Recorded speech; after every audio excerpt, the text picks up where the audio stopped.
से पड़े हुए रो रहे चिल्ला रहे, तो आपका घर तो यहाँ है नहीं, घर तो उनका भी नहीं है।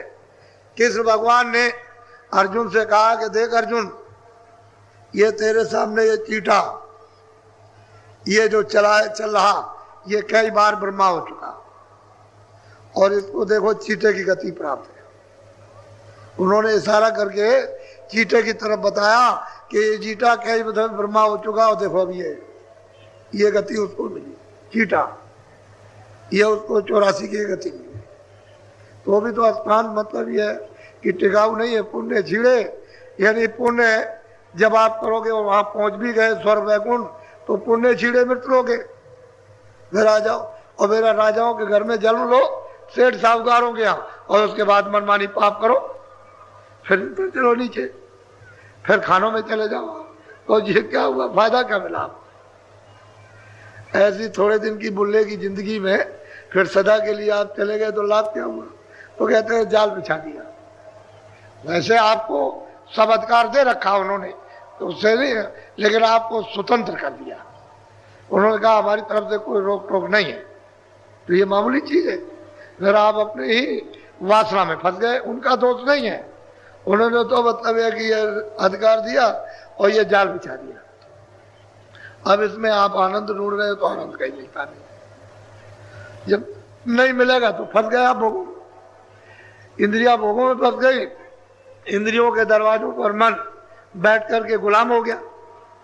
अब ये इंद्रियां छोड़ती नहीं भोगों को, और मन इंद्रियों के दरवाजों को नहीं छोड़ता, गुलामी करता। तो जीवात्मा बेचारी क्या करे, इसकी शक्ति को घसीट लिया और उसका दुरुपयोग ये कर रहे, अगर वो निकल जाए तो फिर तो ये कुछ नहीं है, चारों तरफ से बैठ के घेरे हुए। बोलो, फंसे जाल में पचे कर्म में धोखा खाया, अरे भाई कहते हैं कि पचे जाल में फंसे कर्म। अब तुमको ये तो नहीं कहा कि तुम बुरे काम करो, अच्छे करो, तो अच्छे करोगे आपको अच्छे घर में आपको जन्म मिलेगा, धनी मानी राजा का। फिर क्यों बुरा करते हो आप? वो त्याग करो, तो जब त्याग करोगे तो ये नहीं तो फिर ऊपर चले जाओगे, और भी त्याग कर दो ऊपर से, हमको ये नहीं चाहिए, तब ईश्वर की प्राप्ति होगी। ईश्वर को भी छोड़ दो, हमको नहीं चाहिए, तब ब्रह्म की प्राप्ति होगी, और ब्रह्म को भी नहीं चाहते हो तो ऊपर जाओगे तो फिर पार ब्रह्म चाहिए। ऐसे तब आप अपने घर में पहुंचोगे, और कहीं ना कहीं फंस गए तो यही फंसे हुए आप कहीं नहीं, न स्वर्ग जा सकते हो, न वैकुंठ जा सकते हो, न ब्रह्मा से, न विष्णु से, न शिव से मिल सकते हो। तो बताओ जब यही फंस गए ऊपर कौन जाएगा? तो कहते हैं कि भाई फंसे जाल में और पचे कर्म में, धोखा खाया पड़े भरम में। अभी भरम नहीं है तो क्या, भरम से तो संदेह तो घर में झगड़ा, बच्चों में झगड़ा, पति पत्नी में झगड़ा, इसमें झगड़ा, धर्म में झगड़ा, कर्म में झगड़ा, इसमें उसमें, सब चीज में झगड़े झगड़ा। अब भरम में फंस गए। अब इससे फुर्सत मिले, इससे छुटकारा हो तब तो कुछ सोचो, बुद्धि तो भरम हो गई, भ्रमित हो गई। बोलो, अब जो इनको कोई समझावे, सत्य पुरुष का भेद। कहते हैं कि अब इनको अगर कोई समझाए कि चलो भाई तुमको ईश्वर के पास ले चले, चलो तुमको ब्रह्म के पास ले चले, चलो तुमको स्वर्ग में ले जाए, तो झगड़ा करते हैं। कहते हम नहीं जाना चाहते स्वर्ग में, हम ये भोग नहीं छोड़ना चाहते, झगड़ा करते। अरे भाई कल्याण तो तेरे लिए कह रहे हैं, तू अपना कल्याण कर, जीवात्मा को बचा। गड्ढे कहते हमको नहीं चाहिए स्वर्ग, हमको वैकुंठ नहीं चाहिए, हमको तो ये भोग चाहिए। अब भोग में चिल्ला, अब रो रहा, चिल्ला रहा, और कहता कि दया कर दीजिए। रो भी रहा, चिल्ला भी रहा, और से कहते हैं चल भाई चल, चलो तुझे निकालने, कहले निकालिए मत, ही रहने दीजिए, और दया कर दीजिए। किस बात की दया? अरे तू पड़ा तो ऐसी जगह जहां रोएगा ही, जहां कष्ट हो रहा, दुख हो रहा, पीड़ा हो रही, कहते हैं तुझे निकालने के, निकालिए मत, दया कर दीजिए। पता नहीं कौन सी दया मांग। बोलो, तो नहीं माने झगड़ा ठाने, पक्षपात करे। कहते हैं कि मानते नहीं है सत्य जी को। अरे भाई तुम भगवान के पास तुम चलो, तुम ऊपर मत जाओ, लेकिन वहां तक तो चलो। कहते हैं यहाँ तक चलो, जिसका 3 लोक का शासन है, चलो भाई उसके पास, ईश्वर के पास चलो, गांठ के पास, खुदा के पास चलो, तुमको पहुंचा दिया जाए। तो कहते नहीं नहीं, हमको खुदा नहीं चाहिए, अभी मुसलमानों से पूछा कि भाई तुम खुदा के पास चलना चाहते हो, ये कैसा होता है खुदा? हमने भाई तुम रोज नमाज पढ़ते हो, तुमने दीदार किया, कल दीदार तो नहीं किया, तो फिर ये क्या करते हो इबादत? क्या इबादत जो बताया उसको कर रहे हैं। अरे भाई तुमको पहुंचा देंगे, तो उनसे कहो भाई ऐसे चलो, तो कहते हैं कि ऐसे नहीं चलेंगे, तो खुदा के पास पहुंच जाओगे। ऐसे ही मतलब है कि इनसे कहा जाए कि तन रूपी इस मंदिर में जीवात्मा बैठी है और इसी से रास्ता जाता है, हरि का दरवाजा तो यहीं पर है, तो चलो तुमको ले चले। कह लगे भगवान के पास नहीं जाएंगे, हमको नहीं जाना। बोलिए अब क्या किया जाए, बोलिए। याते मैं तो को समझाऊं, ये सब ठग को लेकर। अब बताओ, ठगे, खुद ठग गए हो, यानी इस जाल में फंसे हो, अज्ञान में, इस मोह में, ममता में, काम में, क्रोध में, और रोज रो रहे हो और चिल्ला रहे हो और तुम्हारा यहाँ कोई नहीं है, तो ये मतलब ये है कि अब तुम इसमें फंसे हो। वो कहते हैं अरे भाई यहाँ तुम्हारा कुछ नहीं है, तुम इसमें फंस गए। वो कहते हैं भाई तुमको ये मनुष्य शरीर तुम्हारा नहीं है, इसको छोड़ना, जब मनुष्य शरीर छूट जाएगा तो ये तुम्हारी चीजें, तो फंसे पड़े, मानते नहीं। बोलो। इनके मार्ग तू बति जाय, तू संतन की शरण। अब बहुत प्यार से समाचार, अरे भाई काम में मत बढ़ते, लोभ में मत मत, मोह में मत बढ़, मतलब अहंकार मत कर, तो मतलब धोखा मत दे, झूठ मत बोल, बेईमानी मत कर, चोरी मत कर, अरे इनके मार्ग मत जा, तू संतन की शरण, वहां चला जा। वहां जाकर के तो वहां सत्संग भी सुनेगा, रास्ता भी मिल जाएगा, दया भी हो जाएगी, सब हो जाएगा। तो ये काम क्रोध लोभ मोह को नहीं छूटता और रो रहा चिल्ला। अब यही तो है, यही तो ठग है, और क्या? काम ने, क्रोध ने, लोभ ने, मोह ने, अहंकार ने लूट लिया, अब चौड़े मैदान में लूट गए, ये ठग है। इनसे तेरा उबार नहीं हो सकता। इन काम क्रोध लोभ मोह अहंकार को कौन, इनको मतलब यह है कि शांत करेगा, बिना महापुरुषों के तो कोई कर नहीं सकता। इन ठगों से कोई नहीं बचा सकता। अब ठग गए, इनको ठग कहते हैं। जी हाँ, बोलो। सतगुरु कहे सोई तुम लो, इनका वचन न करी। अब कहते हैं कि जो सतगुरु कहे, जो ऊपर ले जाते हैं जीवात्मा को, इधर से उधर पहुंचाते हैं कि वो काम जो कहे उसको करो, बाकी जो उधर न ले जाए तो अब क्या, उसका प्रमाण क्या है? उसका कोई प्रमाण। तो अभी जो कुछ बने तो अभी बना लो, आगे का फिर न धरना भरोसा। जो कुछ करना है अभी कर लो मन रूपी तन में।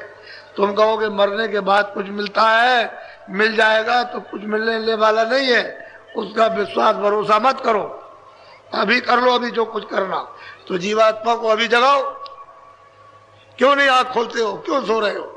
वो जाग जाएगी, उजाले में खड़ी हो जाएगी, तभी तो भ्रम चला जाएगा। जब तक उजाला नहीं होगा, आंख नहीं खुलेगी, तब तक भ्रम नहीं जा सकता। जब दिमाग ज्ञान चक्षु खुल जाएगा तो ये भौतिक अंधेरे का, काम का, क्रोध का, लोभ का, मोह का, ये सब भ्रम टूट जाएगा। ये किला है, चारों तरफ से उन्होंने जड़ रखा और सारी सुरतों को, जीवात्माओं को बंद कर रखा। अब ये निकलने नहीं देते, भागने नहीं देते। अब अकेले बेचारी क्या कर सकती, इसमें फंस गई।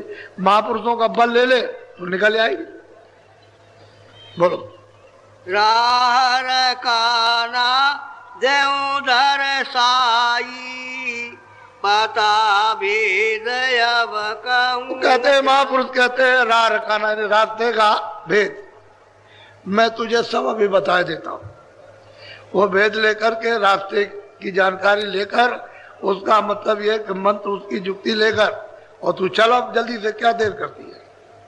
इस सूरत से जो दोनों आंखों के बीचों बीच में बैठी, उसको समझा रहे कि अब देर मत कर, ये बहुत समय तेरा खराब हो गया, जो बचा हुआ उसी में अपना काम कर ले। बोलो। मन और सूरत जमाओ, तिल पर गिरे घुमारे घट आओ। अब वो कहते हैं कि मन को इधर से हटाकर, बुद्धि को, चित्त को इधर हटा करके दोनों आंखें बंद करो और अंदर की आंख में सामने देखो, उसी अंधेरे में तिल दिखाई देगा, काला, अंधेरे में बिल्कुल काला, अंदर की तीसरी आंख में दिखाई देता।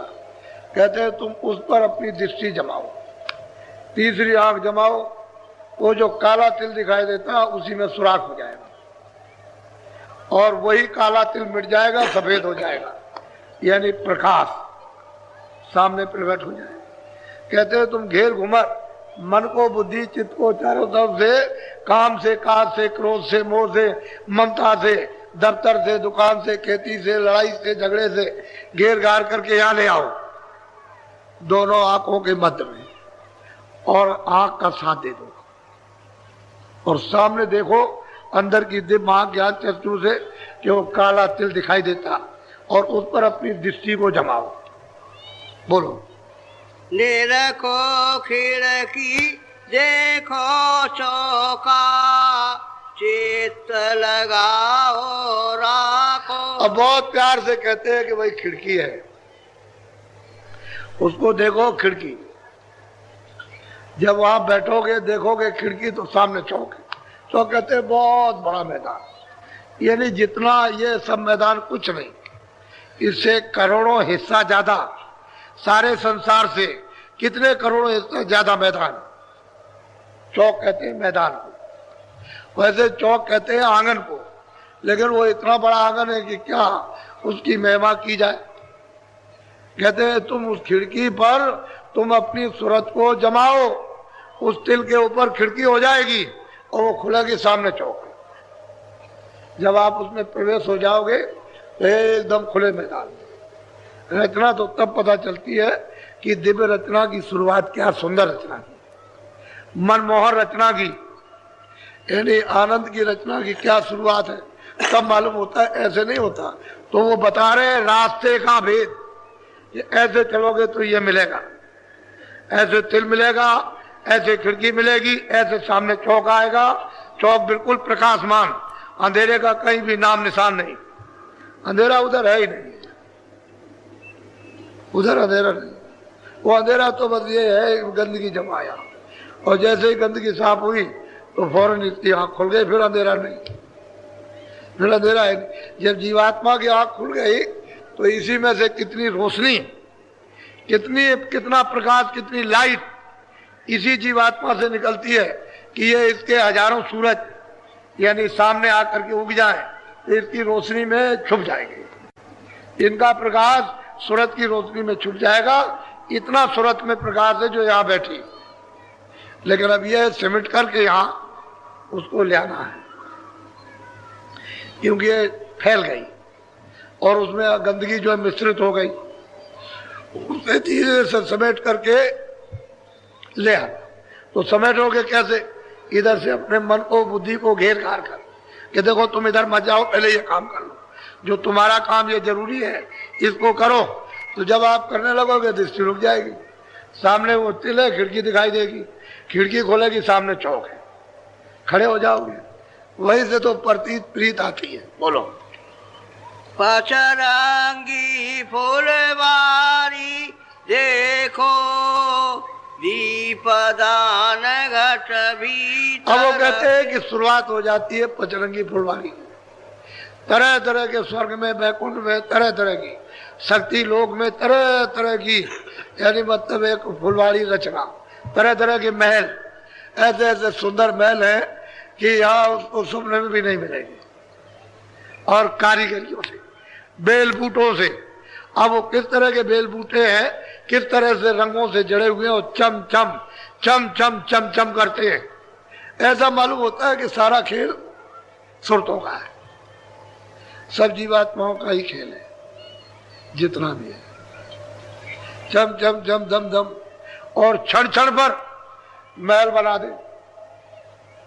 बस यहाँ से रूहें उड़ी और बस उन्होंने ऐसे देखते हुए फौरन महल बना दिए।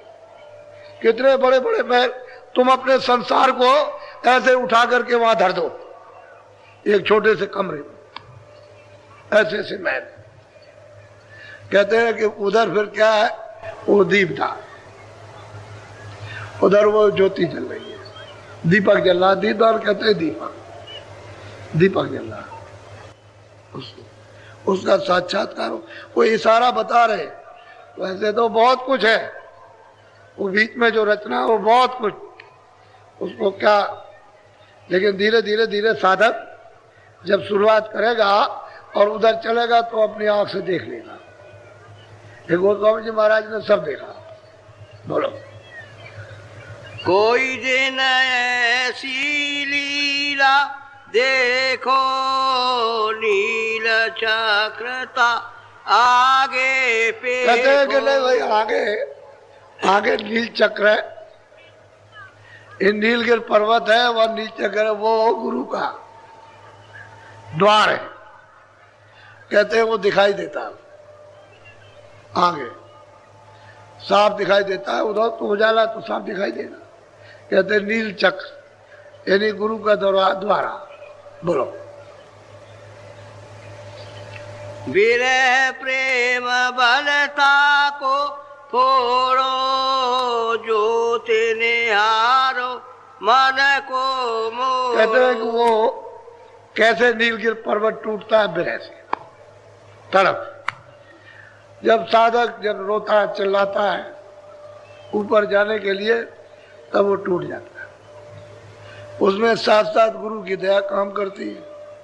जब वो टूटता पड़ता है तो ऐसा मालूम होता है कि समूचा तीनों लोग एकदम से गिर पड़ा, टूट टाट करके। इतनी आवाज एटम बम में नहीं, यहाँ के सब कण कण के एटम बम बना दो और एक बार की फेंक दो तो इसमें कुछ भी आवाज नहीं है, इतनी आवाज वहां हो रही। कहते हैं कि भाई उधर में वो गए, फिर उस ज्योति का वो दर्शन हो रहा है जो सैदल कमल में बैठे हुए हैं, उसका दर्शन करते। तो साधकों ने तो दर्शन किया और कराया दर्शन। बोलो। अनाद घंटा सुन सुन रीजो, शंख बजाओ रस में। कहते हैं कि अनादनाथ वो घंटा बज रहा है, शंख की आवाज हो रही है। आपने देखा नहीं मंदिरों में बजाते हैं सब घंटा, मस्जिद में, मंदिर में, गिरजाघर में ऐसे घंटा बजाते हैं, तो नमूना रखा हुआ। कहते हैं वह घंटे घड़ियाल 24 घंटे बज रहे, वहां घना घोर आरतियां कीर्तन हो रहे, और वो चेतन कीर्तन हो रहा, जड़ नहीं, यानी कोई मिट्टी का साफ सामान नहीं है कि भाई ऐसे बजा दिया, ऐसे ठोक दिया, कोई पीतल है, कोई कांसा है, नहीं कुछ नहीं, ये सब कुछ नहीं। कहते हैं घना घोर बज रहे, वह बज रहा। कहते हैं फिर वो संग बजता है, उसमें से अमृत गिरता है। तो कहते हैं उस रस में भीगो, उस रस में स्नान करो, पियो, नहाओ भी और पियो भी, वो तो अमृत है। बोलो। यह पहलाया स्थान बताया, सतगुरु पूरे वरन सुना। कहते हैं भाई पूरा सदगुरु होगा तभी बताए, जब पूरा गुरु मिल जाएगा तब तो ये बताएगा देखो ये, और फिर आगे आगे चलना है, क्योंकि आगे तो फिर दूसरा स्थान है। बोलो। अब चलो सजनी दूसर धाम, निरखो त्रिकुटी गुरु का। अब वो कहते हैं कि सूरत अब तू सज करके साथ सामान लेकर के आप, इतनी सुंदर सजाई जाती है, यही सूरत इतनी सुंदर सजाते हैं, वहां उसका इतना स्वागत होता है। बड़े बड़े विशाल गेट, ये छोटे मोटे गेट इतनी कारीगरियों से दम दम दम दम चमकते हुए वो ऐसे जगह जगह पर उन सूरतों को सजा करके ले जाते। वो दृश्य एक अनोखा अर्वचनीय होता है कि ऐसा स्वागत नहीं होता, और जगह जगह स्वागत। और वहां की सूरतें, वहां की जीवात्माएं जो रहती हैं वहां, वो ऐसे स्वागत करती हैं कि अगर कतार लग जाए तो कितने करोड़ों योजन की कतार, सीधी कतार एक, उसमें अगर दुर्मी लगाओ तो जरा भी इधर उधर कुछ नहीं, ऐसी ऐसी कतारें, और वो दिव्य। तो ये तो सब खेल वहां हो रहा है। तो कहते हैं सजनी, अरे सूरत, अब तुझको ये पता चला कि ऊपर कुछ है, अब चल तू दूसरे धाम की तरफ, यानी दूसरे मुकाम की तरफ चल, अभी चल तुझको पहुंचा दिया जाए। बोलो। ओंकार धुन जहाँ विश्राम, गरजे बादल और घर। अब वो कहते हैं कि ओंकार यानी वो विराजमान है, उसी को यानी कहते हैं मुसलमान रब, रब कहते हैं वहां पर वो विराजमान है। गरजे बादल और घनघोर गर्जन होती रहती है और मृदंग बजता रहता है। आपकी रामायण में कहा है मधुर मधुर गर्जय घोरा,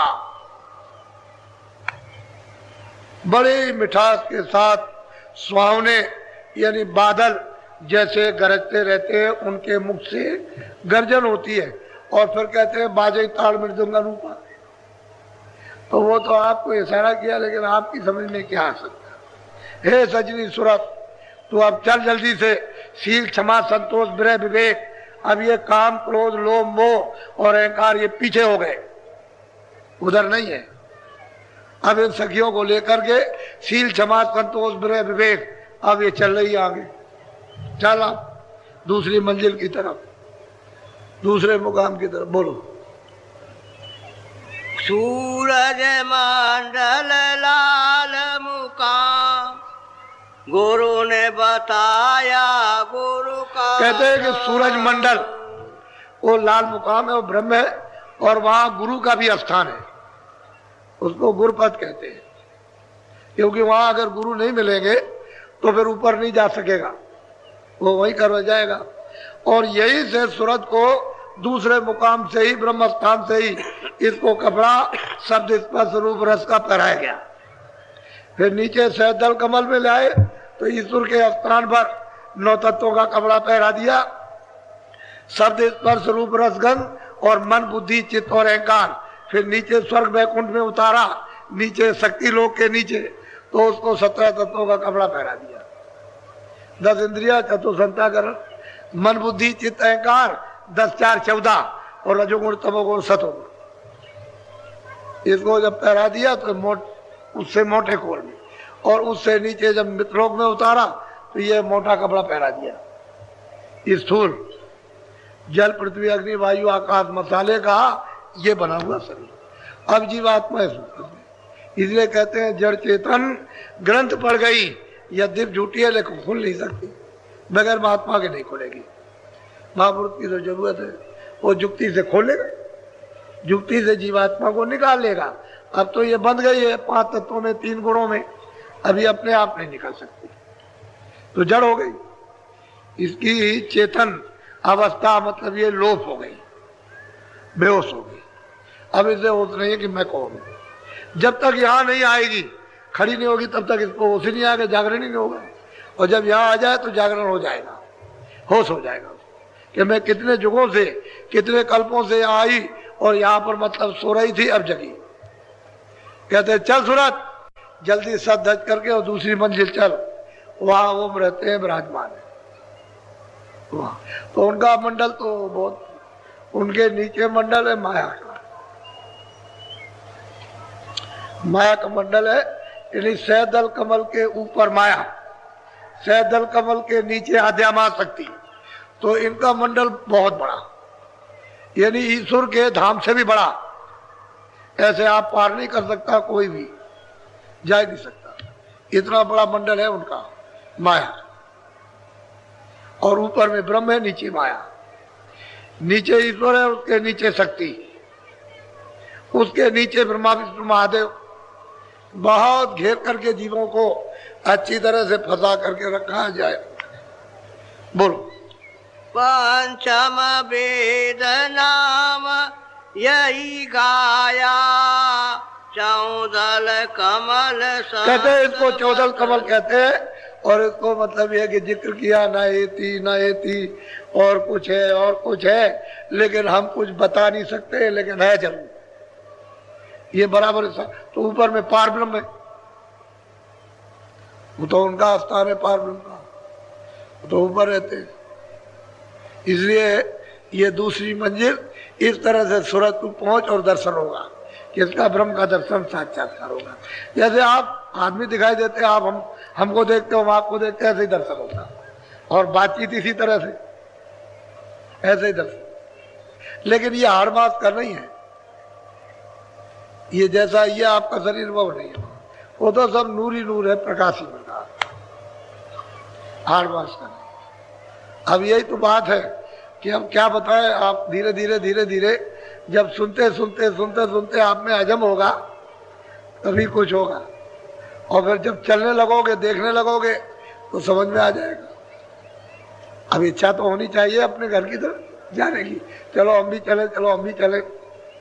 भूख लगे, प्यास लगे तो जल्दी से रास्ता मतलब है कि चलने का बनता है, और जब आपको भूख प्यास नहीं तो रास्ता तो खराब पड़ा ही हुआ, वो तो सब कांटे, तमाम गंदगी, कूड़ा कचरा सब फैला।